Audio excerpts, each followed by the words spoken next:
I came across this article right here from The Hill, and let me just tell you right now, Michael Avenatti has dug a hole so deep for himself, I don't think that 6 feet is enough to contain him.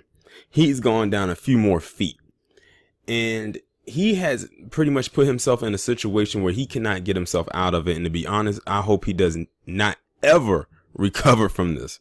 I mean, he has case after case after case on him involving financial scandals, embezzling, fraud, all of that. And now he now has another one tacked onto him. So in this image, you already know who that is on the right. That is, but on the left, that is NBA player Hassan Whiteside. And back in 2017, it actually now it has recently come out that back in 2017 that Michael Avenatti actually embezzled damn near $2 million from Hassan Whiteside. Now I don't know all the details as of yet because I'm going to read the article, but I think it's safe to say that Michael Avenatti he should have just kept his mouth shut. I mean, don't get me wrong, I don't feel bad for the guy whatsoever because he is a piece of shit. But he should have definitely not inserted himself into stuff that would have incriminated him later. Let me go ahead and read this article. Attorney Michael Avenatti in 2017 embezzled $1.5 million from NBA player Hassan Whiteside. The Times, citing bank records in an incident brought against Avenatti, reported that in 2017, Whiteside, who plays for the Miami Heat, wired Avenatti $2.75 million and intended for his former girlfriend, Alexis Gardner, to get most of the money. Avenatti was entitled to slightly more than $1 million in fees as a part of the deal, but prosecutors say he instead hid the money from Gardner, took $2.5 million and put it toward a private jet.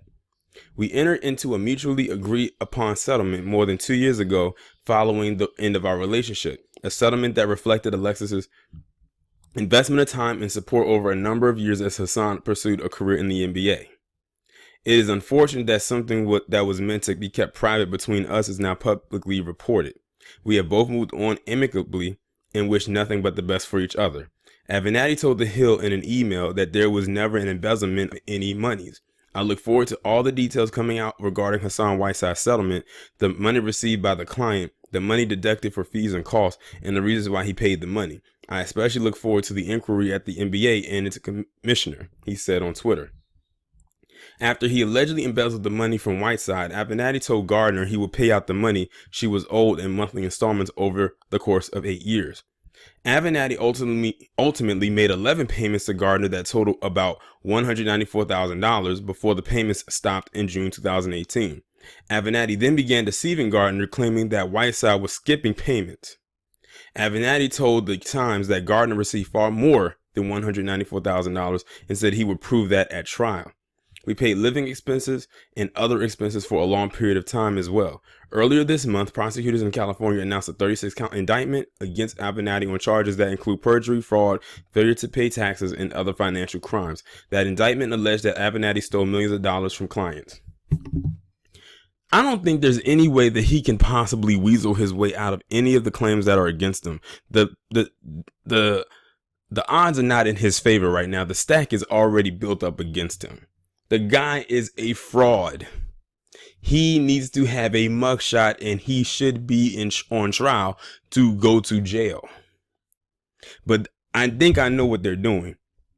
I think they're trying to get as much as they can against him to use against him in trial, so there's no loophole that he could use to try to weasel his way out of having to do jail time. But you would think with the Nike thing, the bank fraud, and now this, that would be enough. But apparently they probably are going to want more. And it seems like it's stuff coming out about this guy every couple of weeks. Like we found out about the Nike thing, what was it, like a couple weeks ago? And now this. So I wonder what we're going to find out in May. I hope it's something, even more good enough to incriminate this guy, because he is horrible. I mean, he started out with the whole Stormy Daniels thing, but it's amazing how he hopped onto the whole R. Kelly thing, and they never mention it. They never mention his connection to the R. Kelly situation. They never bring it up. Like I said, they are probably going to try to use this. Like R. Kelly's lawyers are probably going to try to use this to their advantage. I don't know how that is actually going to work, but we shall see when that actually goes down. But Michael Avenatti is a 100% crook. He's a liar and he is a thief. And a whole bunch of other things that I can't really think of at the moment, but he's those things too. And he should definitely be walking the green mile right about now, wearing his prison orange or green or wherever it is that he can go, that he'll have to wear. And it's amazing that not a lot of people are talking about it. And you know what's even so funnier? Michael Avenatti is prancing himself around all over social media and Twitter as if this does not even faze him right now. Like if you see some of the stuff that he posts on Twitter, you would think that the stuff that's being put out there about him doesn't even exist. Like I remember when that stuff came up about the Nike fraud and wiretap fraud and the bank fraud and all of that, he took his time out to make another dig tweet at R. Kelly. I'm like, Michael Avenatti, you do realize that they have you on all these charges right now. You do realize that. Like, you should be worrying less about R. Kelly and worrying about what's about to happen with you. This must be the year of the fraudster and the scammer between him and the college admission scams. And the thing is, all that stuff is coming out around the same time. But like I said before, and I'll say it again, I feel absolutely nothing for Michael Avenatti. He made his bed. Now he has to lie in it. Y'all let me know what you think about this down in the comments, and I'll talk to you in the next one.